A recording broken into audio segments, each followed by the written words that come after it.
সূৰুজমুখী ধাৰাবাহিকখনৰ আজি নিশা আহিবলগীয়া এপিছডৰ প্ৰম' মুকলি হৈছে। আজিৰ প্ৰমৰ প্ৰথম ভাগত আমি দেখিবলৈ পাইছোঁ পুৱতিয়ে কৈ আছিল, এতিয়া বেঙী হৈ দেখুৱাব নালাগে। সঁচা কথা ক, মোৰ বেগৰ পৰা টকা তয়ে লৈছ ন? তেতিয়া শেৱালি আচৰিত হৈ মাত দিছিল, কি? তাৰপিছত আমি প্ৰমত দেখিবলৈ পাইছোঁ সোণে কৈ আছিল, মই কিন্তু পুৱতিক চম্ভালিব পাৰোঁ নে নাই মোৰ সন্দেহ আছে।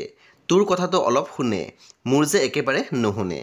তেতিয়া আমি দেখিবলৈ পাইছোঁ ৰত্নই মাত দিছিল, নুশুনিব, দাদাৰ নিচিনাকৈ এক পাত চৰ আকৌ এবাৰ দি দিব লাগিছিল। তাৰপিছত আমি প্ৰমোদ দেখিবলৈ পাইছোঁ ঘৰৰ বাহিৰত সেই মানুহজন আহিছিলে আৰু শেৱালিয়ে এগিলাচ পানী দিছিলে আৰু তেতিয়া আমি দেখিবলৈ পাইছোঁ শেৱালিৰ হাতৰ পৰা গিলাচটো পৰি গৈছিল। তেতিয়া পুৱতি পিছৰ পিনে চাই আছিল।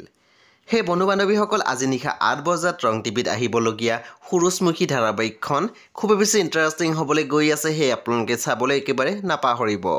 পৰৱৰ্তী আপডেটৰ বাবে আপোনালোকে মোৰ চেনেলটো ছাবস্ক্ৰাইব কৰি কাষত থকা বেল আইকন টিপি দিবলৈ একেবাৰে নাপাহৰিব আৰু প্লিজ আপোনালোকে মোৰ ভিডিঅ' এটা লাইক কৰি দিব।